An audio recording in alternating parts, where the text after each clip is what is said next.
Good morning, and welcome to Mullin It Over here on Tuesday, May 17th. It is 8:45 a.m., getting a little bit of a late start here, but we do have a special guest joining us this morning, and I wanted to make sure everything was set up just right for him this morning. Thanks for joining us on the Zoom call this morning, Coach Scott Thanks Donaldson. for having me, buddy. Absolutely. Thanks for having me. Excited to be here. Heck yeah. So let's talk a little bit of football. First of all, I'd like you to introduce yourself for anybody who doesn't know or isn't familiar with what you do and what you do in this community. You're the head coach for Heidelberg football, but a little bit more than that. The head coach for Heidelberg football, but I've been lucky enough to be at Heidelberg and to be in the Tiffin community in Seneca County for the last 18 years. You know, I'm a transplant. I'm originally from New York and originally from Buffalo. Go Bills. But I've been lucky enough to live out here and raise my family for the last 18 years here.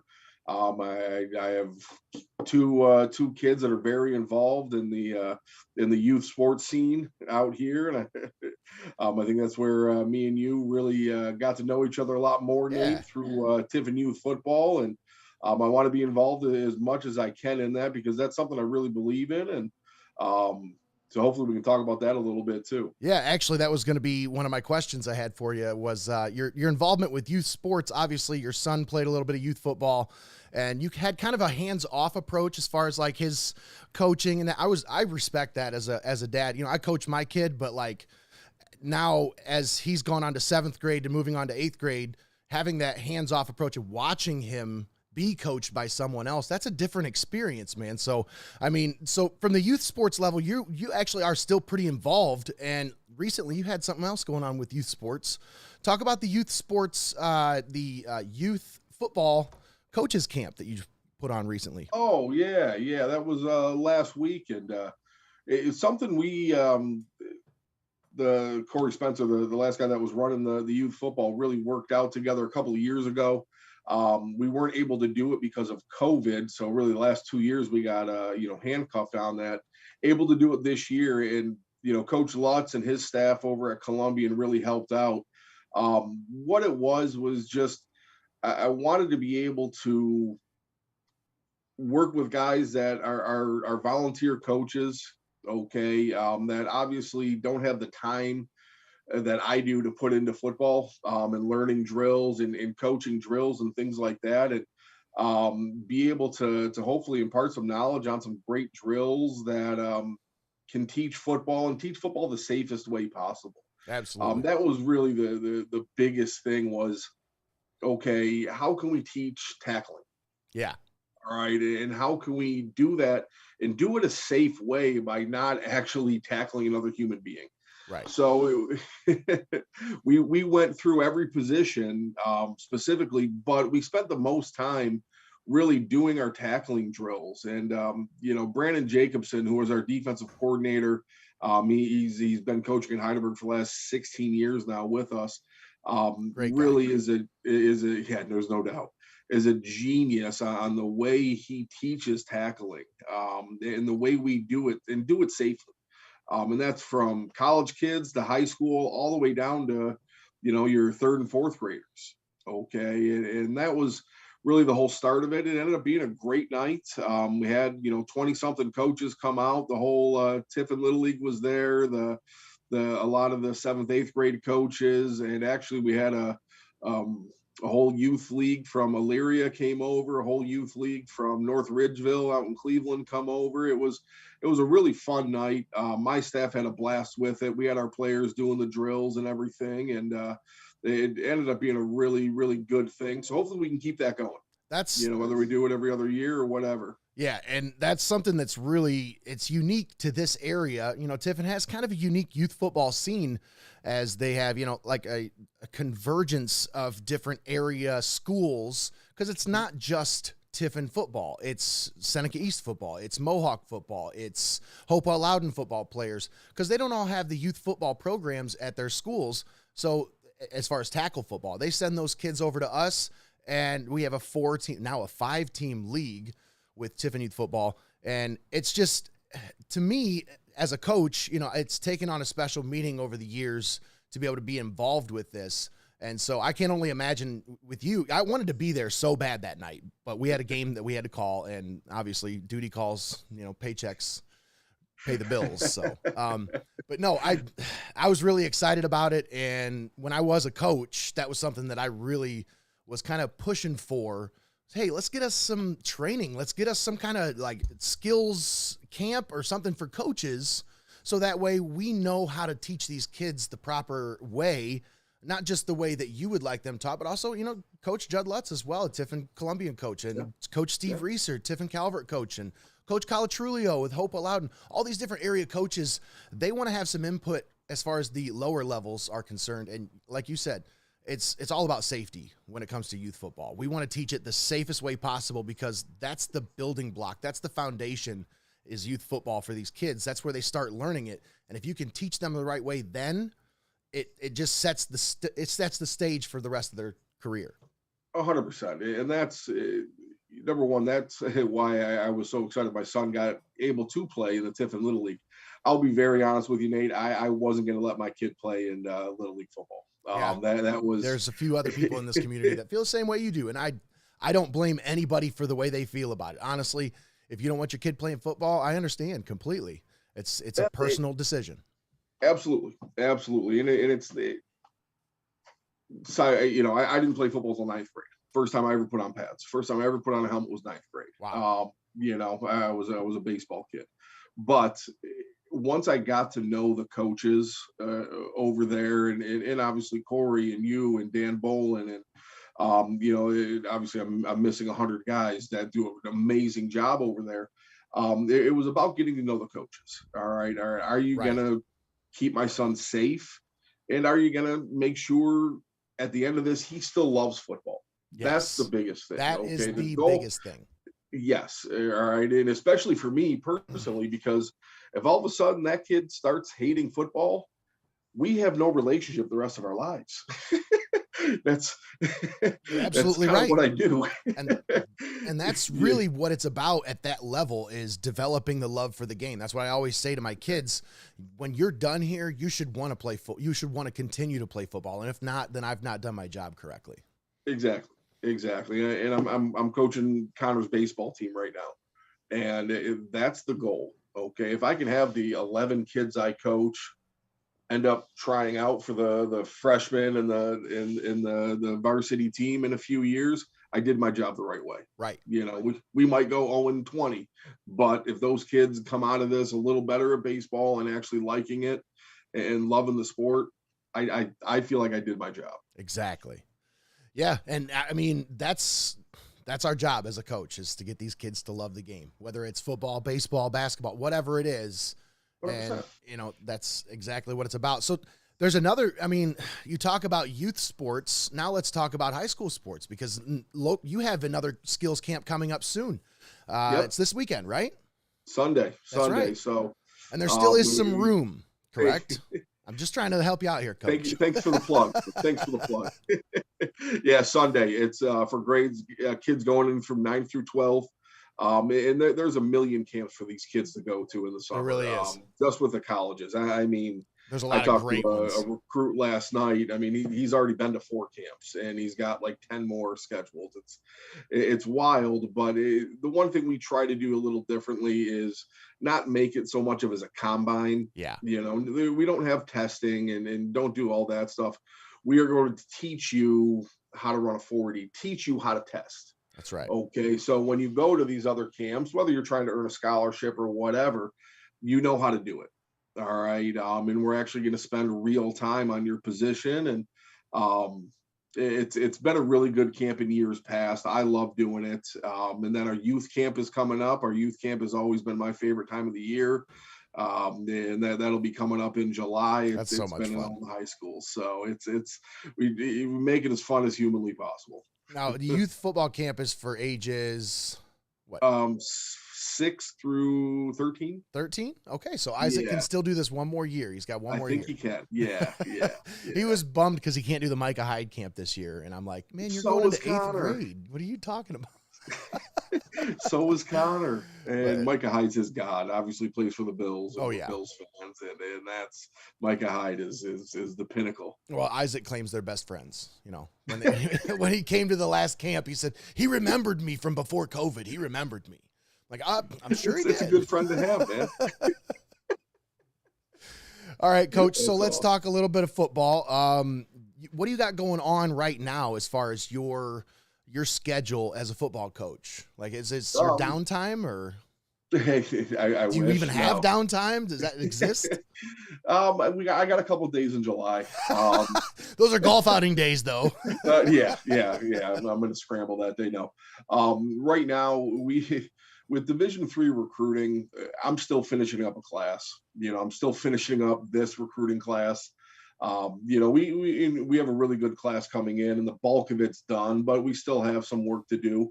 But we're also starting on next year's class, which we started on a few weeks ago. So kind of in the middle of that, getting to know these kids that are going into their senior year, but also finishing up these kids that are still haven't quite made a decision yet on what they're doing next year, that have already graduated. So that the rest of it is us getting out to schools, working camps. We're on the road quite a bit. Like I said, there's a million camps, and we have our own, but we go work, everywhere else. Yeah. Everywhere else. I got, there was a million Toledo area schools having combines yesterday. So Coach Lewis, Jason was up there doing that. I got one guy in Michigan right now doing a bunch of camps and hitting a bunch of schools, and that's really what June is for. We're on the road quite a bit. Just again, getting to know kids, starting that relationship process, getting to that, and the rest is when we get a day like today where we're sitting in the office, and I actually got I think I got three other guys here today that aren't on the road. It's planning for next year. Yeah. It's getting to camp, and camp is usually about a two-week long thing. That takes months and months of planning, because every second of every day is planned down to the second. So getting started on that stuff. So, but I do get home for dinner, thankfully.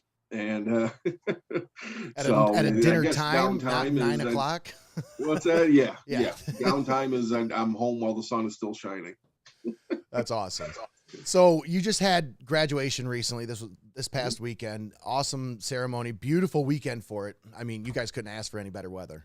Oh, yeah. But talk about the shoes that you guys have to fill going into next year, because I mean, there's some big names that are moving on.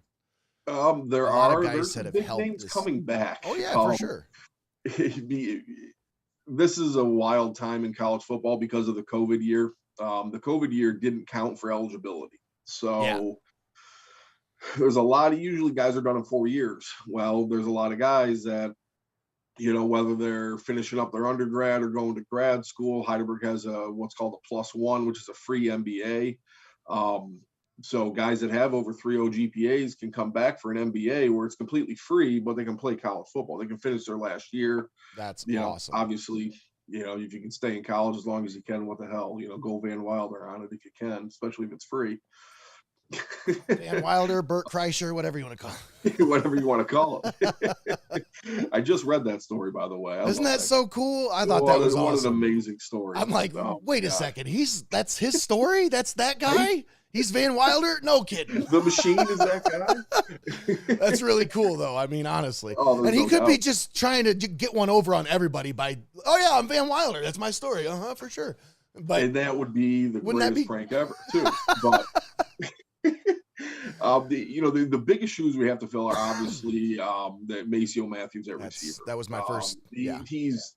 He's a 4-year starter for us. I mean, it was everything for us. And it was third down, whether it was 3rd and 20 or 3rd and 1, we were getting Maceo the ball. Oh, for sure. And it's just so filling that.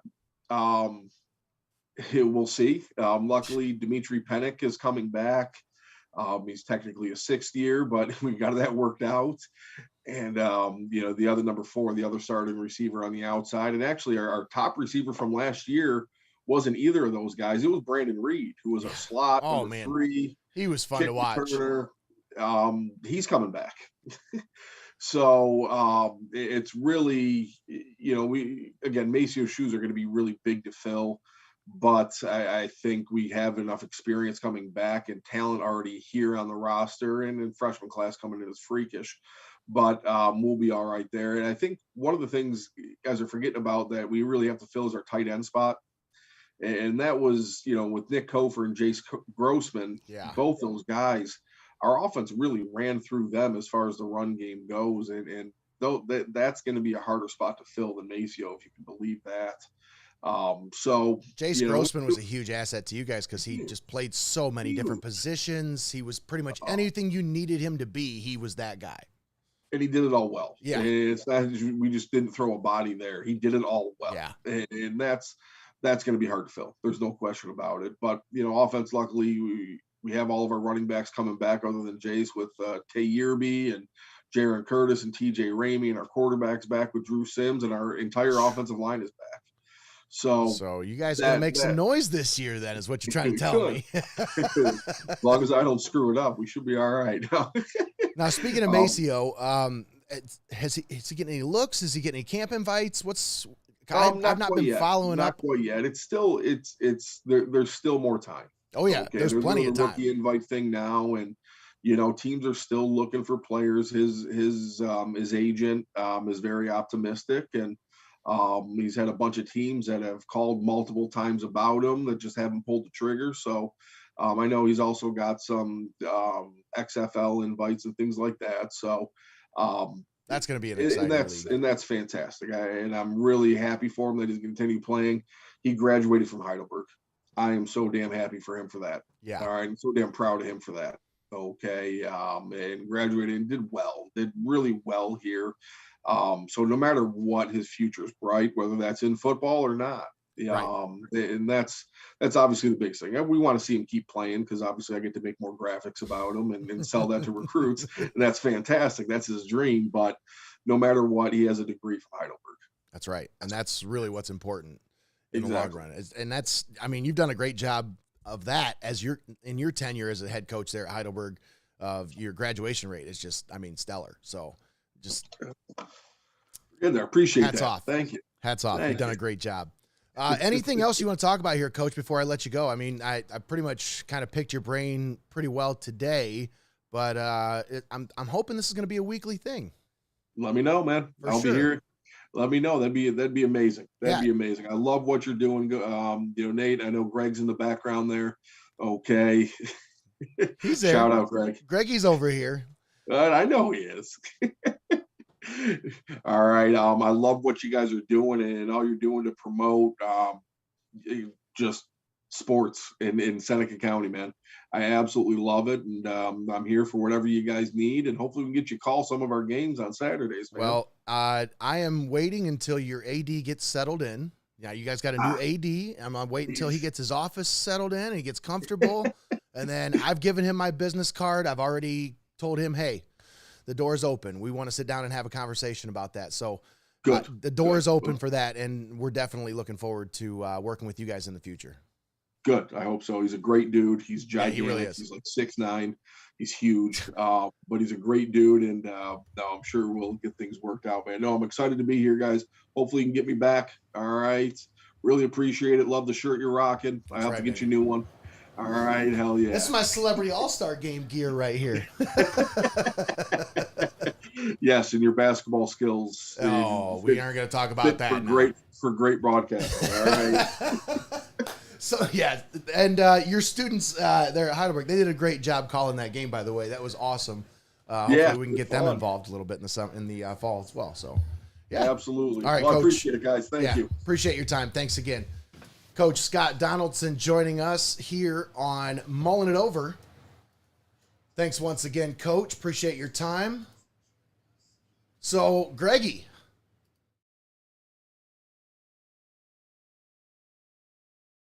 Gonna go back to the main camera. Yeah, you're fine. Yeah, Greggy's like, I don't need to be seen here. We don't need to. I don't need to be seen. I don't have my makeup done or anything like that this morning, so. So, yeah, Mullin It Over here. Episode, what are we, 39 now? Big time Thanks to Scott Donaldson for coming on with us this morning. Yeah, that was really nice, and it worked out really good, actually. That was a nice little segment there. Yeah, that was awesome. And we're hoping to do that every week. I've also got a couple other things in store, talking with a couple of local writers about possibly coming on, doing a couple segments for local sports. Talking with another local writer, well, one of the same local writers, about possibly doing some articles for us on our website, heartofohiosports.com. That's right, folks. Make sure you check out the new website, heartofohiosports.com, for all of your Hoos information. Who's they? Tommy actually did a really good job recently of putting together some pretty sweet shirts. The bush light background. Yeah, I got mountains. good feedback from people. Got some good run. But the one that they didn't see, I think, is the one that'll really catch on. That's the one that I want. Yeah, it's going to be my favorite one for sure. That's definitely going to be my favorite. But yeah, merchandise coming soon. Hopefully our banner will be here today. Fingers crossed. Some stickers, too. Stickers, maybe. Got a mic flag. Yeah. Hopefully we'll get some stickers for it. And we're starting to build things here, folks. We got the keys to the studio yesterday. That's right. Keys to the studio. Means we're going to be literally starting to build things as we build our setup over there. That's absolutely right. It's going to be a work in progress for us, but we are hoping to be in the studio soon to do the show. So it'll be, like I said, a work in progress. You'll literally see us building the studio around as we do the show every week, because I'm not going to be stuck up here doing the show when we have a studio that's on the first floor instead of being up here on the third floor. Yeah, that way I don't have to haul all this equipment up and downstairs every day. So now you got this massive monitor here, so that's going to have to be put in place and stay in there. As you notice, we have a different, unique angle today because... well, let's just say the monitor that came yesterday got a little bit in the way. So, yeah, Greggy, let's talk headlines. Oh, you talking about this monitor here? Yeah, that monitor right there. It's like that monitor. 5 times the size of your head. It's funny because as soon as you did that, I clicked the headlines button. So it's like, headlines, and missed the whole thing you did. Wait a minute, let's try that again. Headlines, here's the new monitor that's not even fitting in the whole camera shot right now. All right, folks. So let's take a look at the headlines. Now that I have 2 monitors, it's making it a little bit easier. So I'm going to go to the advertiser for my headlines just to see what's going on in today's world. Tiffin Drive-In to mark grand reopening. That's right. Yeah, they've been open, I believe, for a couple weekends now, but this is like the official, big ceremony, big time deal, grand reopening. Coming up, is it this weekend? That is actually May 27th. So next weekend. That'll be a ribbon cutting ceremony at 4 o'clock, May 27th, and then gates will open that Friday show at 6 o'clock. So it'll be a little bit of an early opening for them. But they're going to be playing the highly anticipated premiere of Top Gun Maverick. Yeah, the new Tom Cruise remake. Or not a remake necessarily, but just an addition to the series. I'm probably going to go see that, honestly. I don't know if I'll see it at the drive-in or not. I don't know. I make it out there. I haven't gone out there yet. I've heard people... But I've heard nothing but great things. Say glowing reviews about this place. I guess. Folks, if you've been out to the drive-in, drop us something in the comments. Let us know how you think about the new digs. Obviously, they've upgraded the concession stand area. I hear that's really, really nice. They've also upgraded the screens and the cameras, or not the cameras, the projectors. So yeah, it's pretty cool. So once again, just from driving by, it looks a lot nicer than it used to look. So you can tell from what they've done outside. I can't even imagine like how good it looks inside and the improvements that they've done. Yeah, absolutely. So once again, the Tiffin Drive-In to do their grand reopening, but they are open already. They're open this weekend. I don't know what they're serving, or what I'm looking at what they serve for food, but I don't know what they're showing. What movies they're serving up? Yeah, I'm reading the article as I'm talking, so it doesn't help. But no, I don't know what movies they're playing this weekend. But like I said, next weekend will be the Top Gun Maverick debut. So if you're interested in that one, check it out next weekend. As for more headlines here on the Advertiser Tribune front page of the paper, one headline I missed yesterday from the weekend, Greg, was the headline on Saturday. Luckily, I saved a copy of that paper because, you know, a certain somebody was on the front cover. Oh, was that Saturday where I saw that the advertiser posted that there was an artist that was going to be opening a studio downtown? She's really hot, too. Like, she is, like, smoking. Yeah, I don't know, man. I think she's married, though, so... All the good ones are. So, yeah, Chelsea was in the paper. She was on the front page of the paper. Awesome article written by Nicole Walby, local writer. It was pretty cool, honestly. She's getting a lot of pub, and she deserves every bit of it. I'm just really proud of her. She's not the type to toot her own horn or anything like that, right. so it's nice to see these kind of like the spotlight being on her, and sure. she doesn't put it on herself, but it's really nice, man. It's nice to see her getting the recognition she deserves, like you said. It's awesome, and it's something that, like I said, she definitely deserves it. So I really, like I said, I'm proud of her. It chokes me up a little bit, but she's awesome, and she deserves every bit of recognition that she's getting, and then some. But yeah, let's move on. More headlines for today's paper. Once again, today's Tuesday, May 17th. We're right around 9:12 a.m. New York-style deli to open in Tiffin. That's right. I seen that, and I seen the picture for it. It used to be the old, it was like Draperies by Dawn, I think. Yeah, I was gonna say. Back in the day. I was gonna say it's kind of a unique location there. You know, off to the side of what used to be a Rainbow Muffler. It's just an empty lot now. But yeah, it looks like a house almost. It doesn't look like something you'd expect to be a deli. I think at one time it was a house. So it's a little different, but I think it's really cool. And obviously one of the Tiffin entrepreneurs, Dave and Amber Spridgen, owners of the Renaissance and Tiffin Jolly's Drive-In, they just recently acquired. And then also the Renaissance on Wheels and the Pink Lady. Yes, that's right. 1, 2, 3, 4 different businesses. I didn't realize that they were the owners of all those businesses too. He owns the Renaissance. Well, he also, I'm pretty sure, owns, I think it's the Bourbon Affair or something in Findlay. There's a bourbon place in Findlay that he owns as well. That's where he started out, and then came over here to Tiffin, bought the old DPs, converted that into the Renaissance, which is absolutely gorgeous. Super nice. I mean, that's the spot here in Tiffin now when you're going out. But then recently acquired Jolly's Drive-In, and then the Pink Lady, I actually worked for him in that truck. Bailey and I worked for a little bit. It just, for us, it didn't match up schedule-wise because he needed a little bit more commitment, and I just felt like I didn't have the time to commit to it that he needed. But it was an awesome experience. He's a great guy to work for. And then he also has the Renaissance on Wheels, which is like basically a big party bus. He's got a couple of long limos. Oh, yeah, I have seen that. He's got the big Hummer limo. So, yeah, it's pretty cool. But he's opening a New York-style deli, and that is going to be on Frost Parkway. The Frost Parkway Deli is what they're going to call it. It is a New York-style deli offering fresh breakfast items, deli sandwiches, and fresh bread baked daily by the Parkhurst Company. That is, Heidelberg. Yeah, Parkhurst Dining, yeah. That's where he gets his donuts from for Jolly's. Oh. And if you don't know anything about these Jolly's donuts, I hate to give people free advertising. Dave, reach out. Give me some money.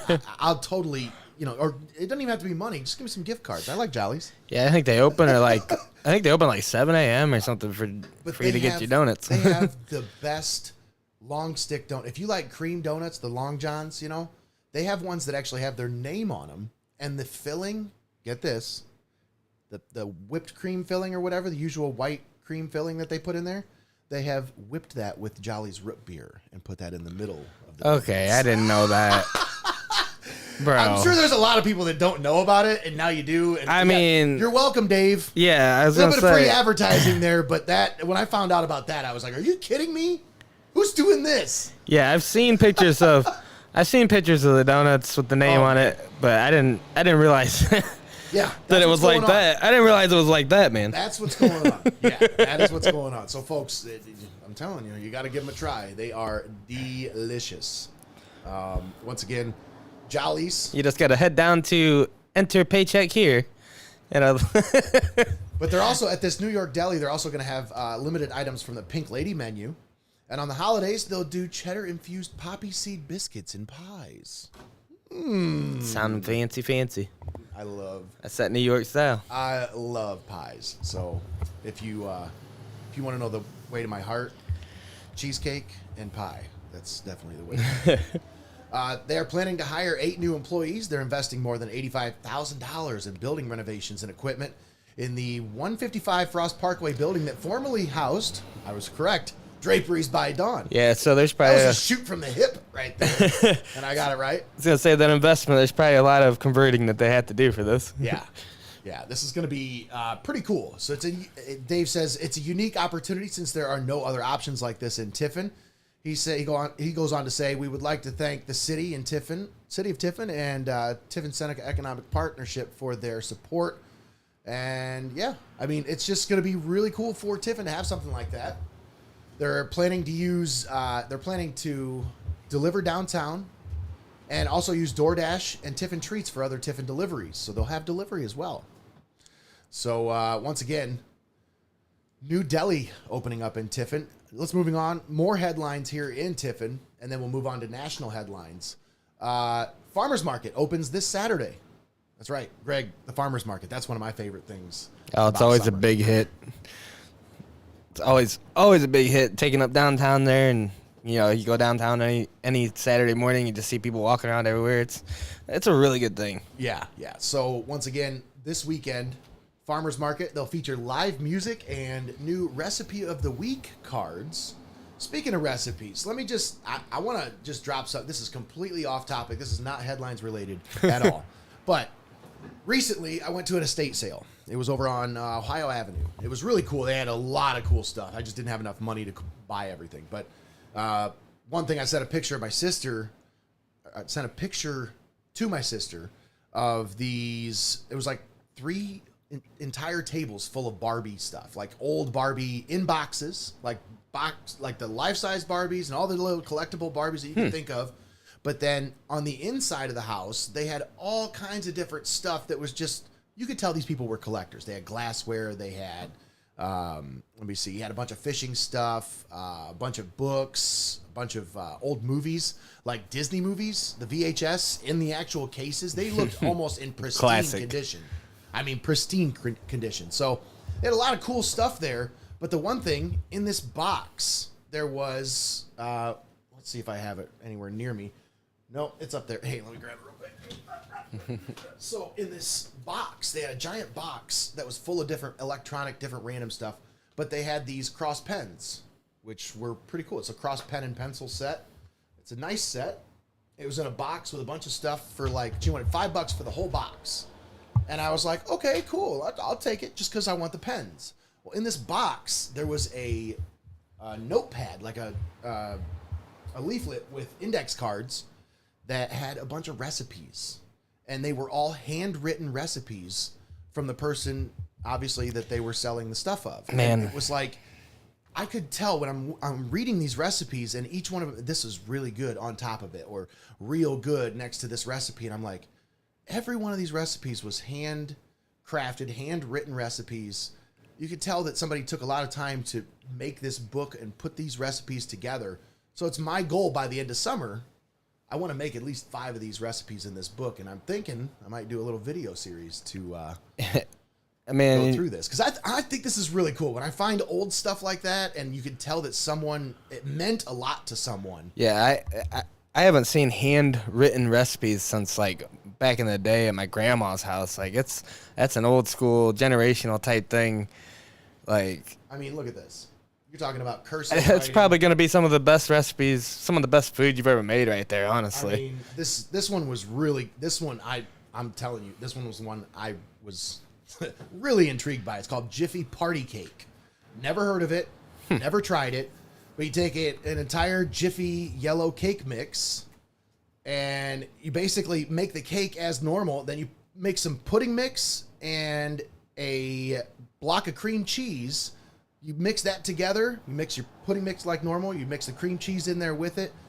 And then when the cake's cooled, you pour all that stuff over top of the cooked cake, and then you spread some pineapple over top. You cover it and put it in the fridge overnight. Then when you pull it out, you put a little whipped cream over top. I was like, all right, sold. I got to try it. Yeah, so that's... I'm going to have to make that. That's definitely going to be one. Because every ingredient there is something I like. So exactly. Mix it all together. I don't know how you could go wrong. So once again, it's something that I'm gonna try this summer. Is just trying to make new things. I want to get in the kitchen more this summer, and I want to make more food. That's kind of my goal for the summer, is just to be more hands-on with my food and not just order food all the time. Because I've been getting pretty bad about that lately. Because we're so busy all the time. Right. Like, we got so many games going on and different things going on.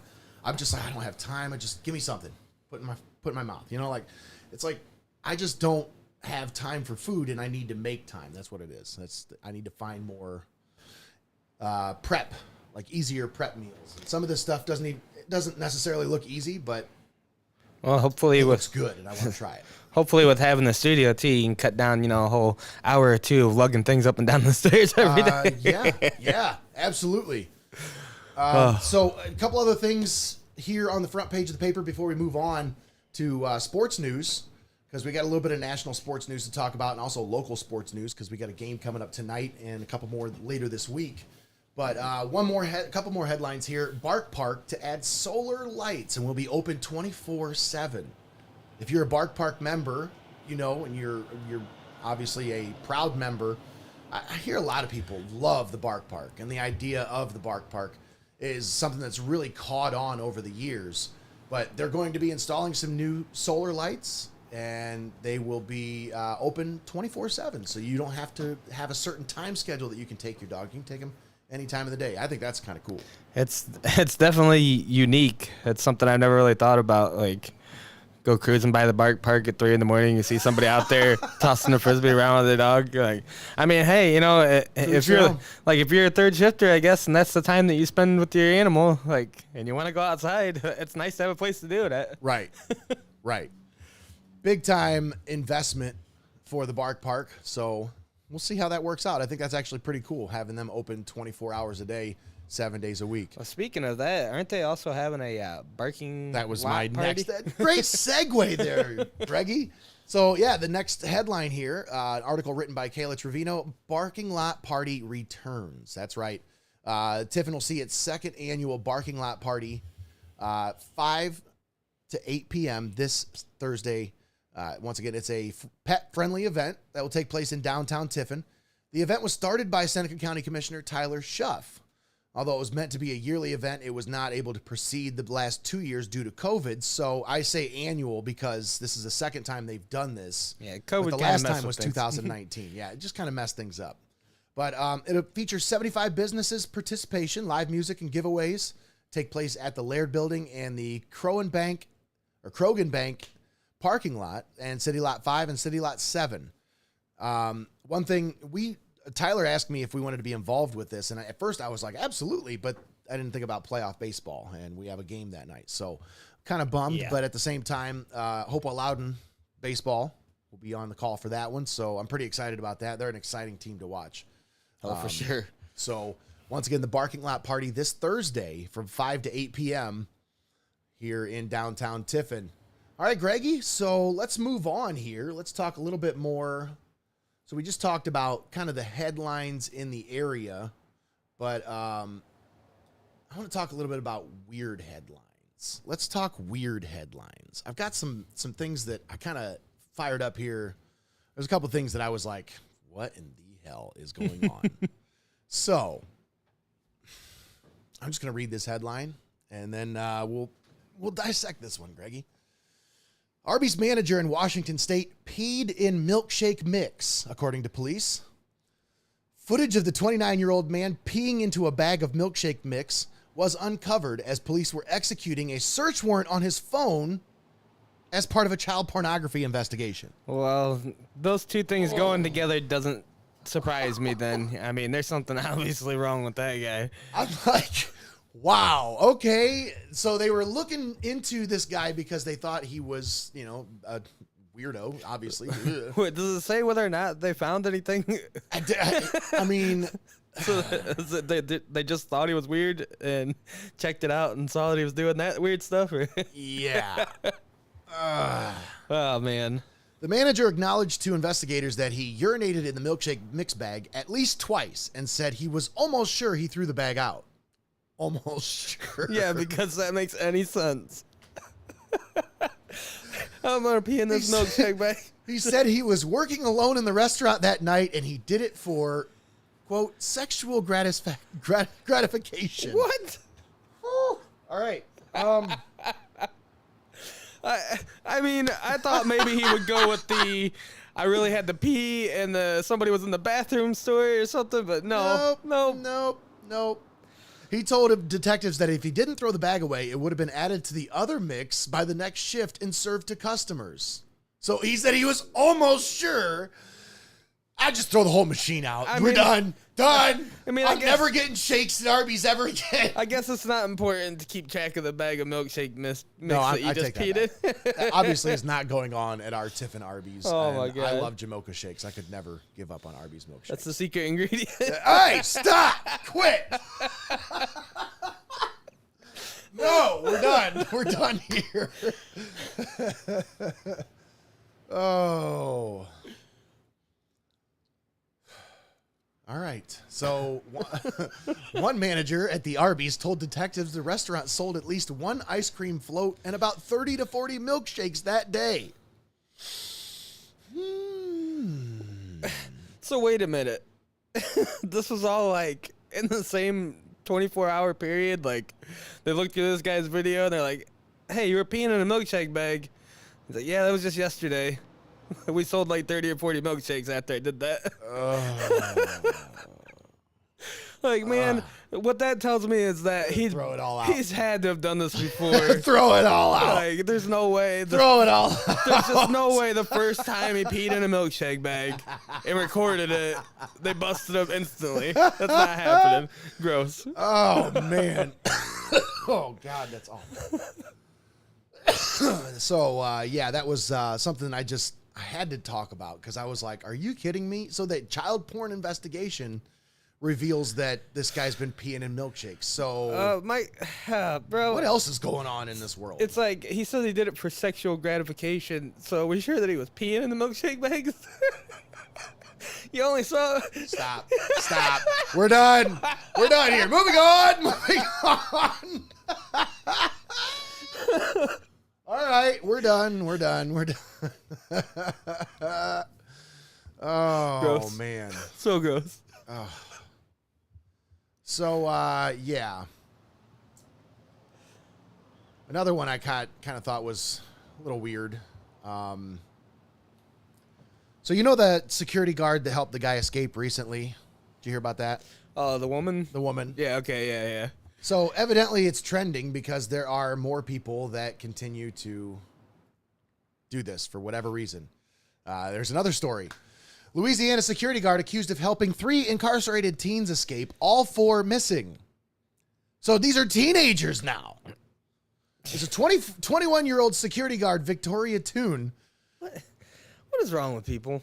Video footage showed the 21-year-old security guard taking the trio off the premises in a white 2010 Pontiac G6. They all took Yeah, off. she's driving a G6 for sure. Dude, they're just... It's...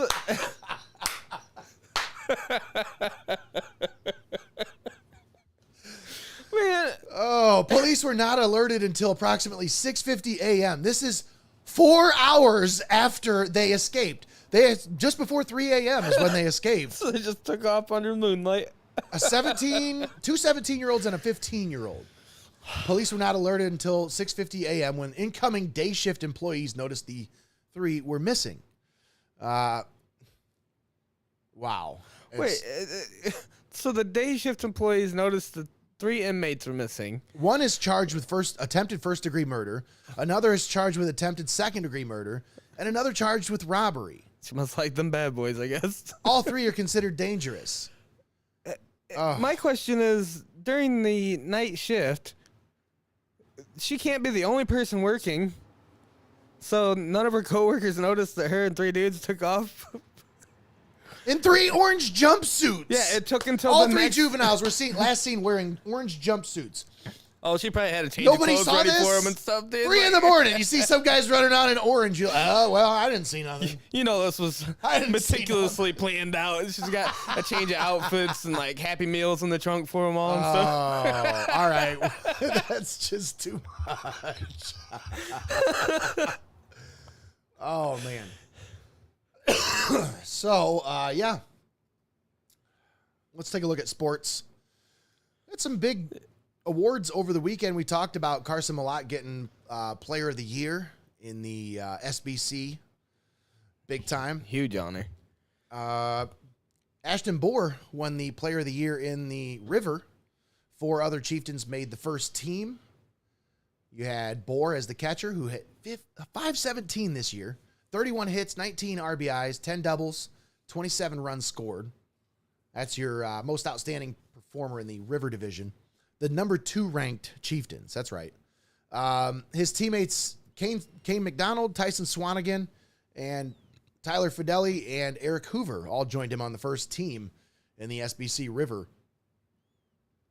A lot of big-time performers in this area, but softball-wise as well. I hate saying people's names that I don't know if I'm saying it right. Selah. Is that Selah? That's how I would think it would be said, but... Selah Moyer, Calvert Jr. We haven't had a chance to call any softball games this year, and we're going to change that next year because... And I've heard there's been some great action here. Oh, let me tell you. What I'm about to tell you, Greg, about this junior, she's a junior, so we will have a chance to call her games next year. But the junior first baseman for Tiffin Calvert this year, wow. Let me just tell you a little bit about her story. She won the SBC River Player of the Year for softball. She's just been terrorizing opposing pitching all season long. Batting, listen to this, .759. Wow. With 14 doubles, 10 home runs, and 52 RBIs. Now, when we were at the Lakota and Tiffin Calvert game the other day, and we watched that ball land in right field, the softball, do you want to bet maybe it was Selah Moyer hitting that home run? Because do you remember they had to pause the game because there was a softball in right field. And we were like, man, somebody must have just destroyed that ball. I almost bet that was probably her just cranking one. It's 10 home runs on the season, 52 RBIs. Man. She was named the most outstanding performer of the Sandusky Bay Conference River Division. Joining her on the first team were teammates Kate Rumbach and Mara Mangiola. So a couple of teammates there on the first team. But you want to talk about numbers. That's just outstanding. That's crazy numbers. But, I mean, just taking after her dad. Kyle Moyer put up those same numbers when he was a baseball player with Mohawk. So just crushing it out there. I mean, wow. A lot of talent in this area when it comes to baseball and softball. And we're privileged to be able to cover these athletes. I'm telling you that much right now. No, absolutely. It's been a joy this year being able to cover baseball. Having Hopewell Loudon, Calvert, Columbian be some of our main coverage, and then you go and you talk about these first team SBC Lake, first team SBC River division guys, and they're just names right off of those 2-3 teams. Just doesn't surprise me at all. A couple other guys from the SBC River who made first team. One guy we had the privilege of being able to watch him pitch against Tiffin Calvert the other night. Lakota's Ben Hovis. Remember him? Oh, yeah. 15 strikeouts in that game we called the other day. I thought it was like, it had to have been at least 8, probably 10. I'm saying at least 10. He had 15 strikeouts in that game. I mean, he was just on fire. Fire. So he made first team as a pitcher. Also Cameron Burley from the outfield for Lakota. Then Tiffin Calvert's Nick Palm from the infield. Probably the best fielding shortstop I've seen this year. Doesn't surprise me at all. Any division. Doesn't matter what division. He's dynamite.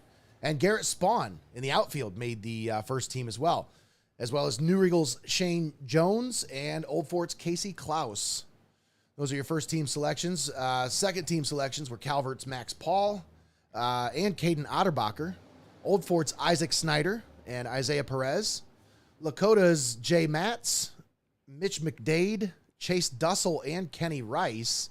And New Eagles' Brady Homan for the infield, Logan Schalk, and Brandon Gillig in the outfield.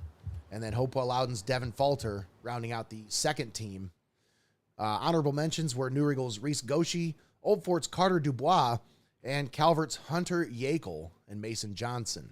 Some talented names on that list. And lots of names that we've called this year. Yes, yes.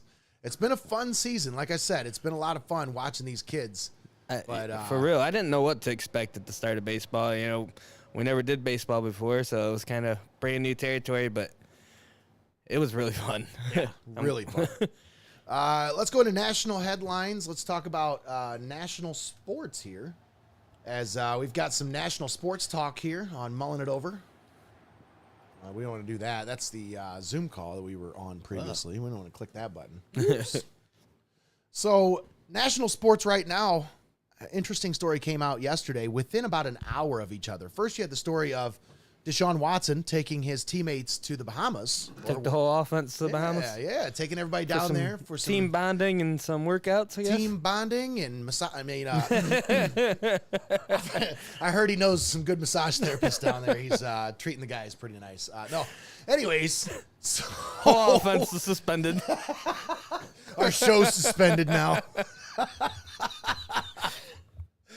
So, and then within the next hour, you had the news that Browns quarterback Deshaun Watson will meet with the NFL reps in Texas. And that'll be this week. They didn't give an exact date, but they said this week. Watson, who's facing 22 civil lawsuits from massage therapists accusing him of sexual misconduct, is scheduled to speak with the league's representatives in Texas, said the person who spoke to the AP on condition of anonymity because of the sensitivity of the situation. Sensitivity. Don't Watson, say my name. Yeah, right. Don't throw my name in that mix. Don't say I'm just my name. telling you this. This is bad stuff. I'm giving you the scoop. Don't get me involved here. Watson is facing potential discipline by the league, which is independently investigating his actions while he was with the Houston Texans. Commissioner Roger Goodell said as recently as April 28th at the NFL draft that there was no time frame on any possible ruling on Watson. But reporter Josina Anderson was first to report the planned meeting on Twitter. Quote, "We have no update and will decline comment on that tweet." That was according to league spokesman Brian McCarthy.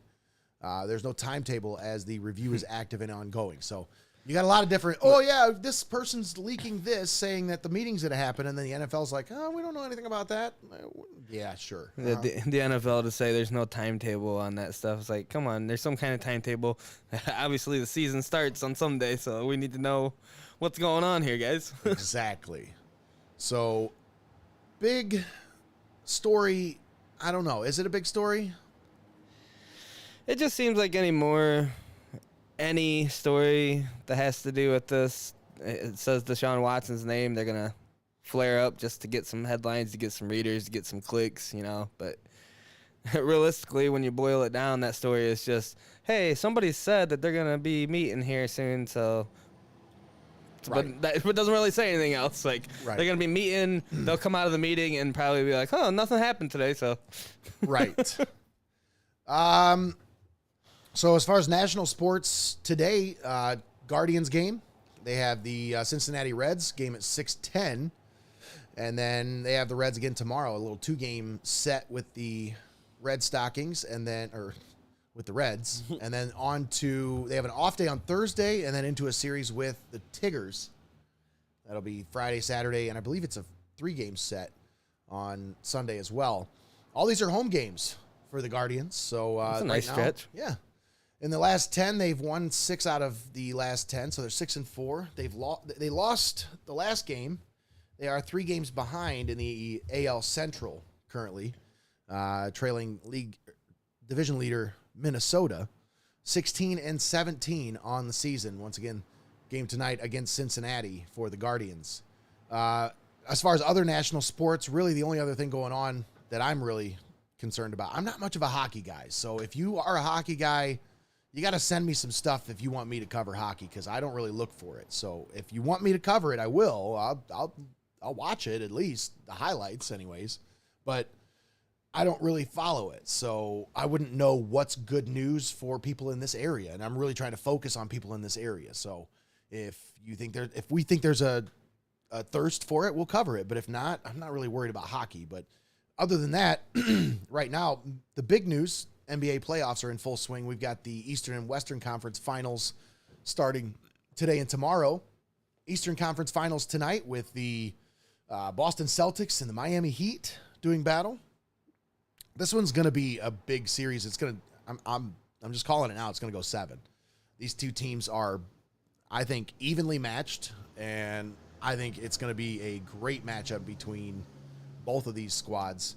I just look for, honestly, it's going to be a physical series. I look for both squads to really play good defense, because that's kind of what Boston's calling card is. They have a defensive-minded coach. Spoelstra's more offensive, but they have a defensive team with Bam Adebayo and Jimmy Butler and some of the guys that they have. They play really good defense, and Victor Oladipo is really starting to turn it on as well right now. So I think that's going to be a good series. Now, as the other one is concerned, I don't know what to think, because here's the thing. I love Luka Doncic. Absolutely love his game, love everything about what he's doing right now. But it just seems like that's kind of a one-man show. I mean, you got Spencer Dinwiddie, but I don't really, you can't depend on him for every night. Luka, you can depend on. And I really feel like with Luka, they've got something special, but can he carry this team to a title? That's my biggest question. And they've got their toughest test in front of them here with the Golden State Warriors. I know everybody says, oh, well, the Suns had the best record in the NBA. They don't have the experience that the Warriors do. The Warriors are tough.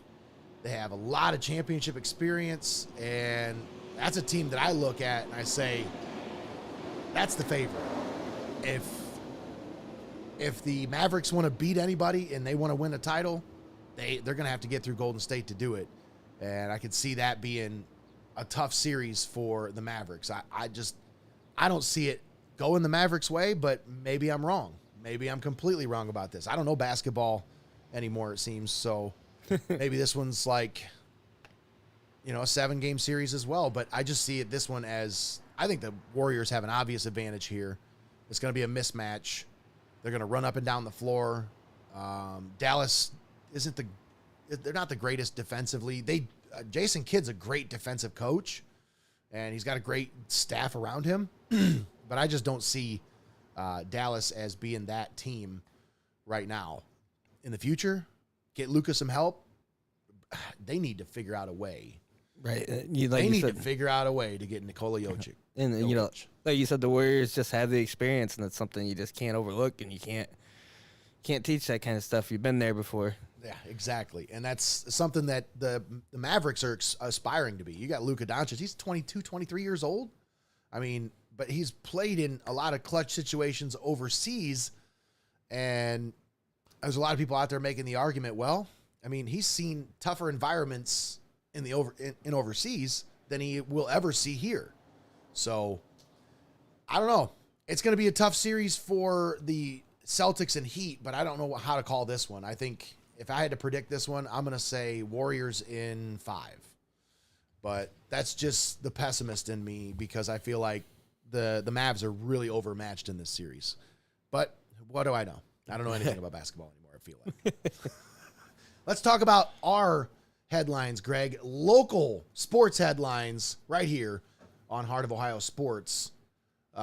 Greg, we got a game tonight, and this one's going to be I don't know how this is going to be, because you look at the on paper, it doesn't look like it's going to be much of a contest, but that's on paper. I mean, well, let's just say I normally don't trust Max Preps for anything.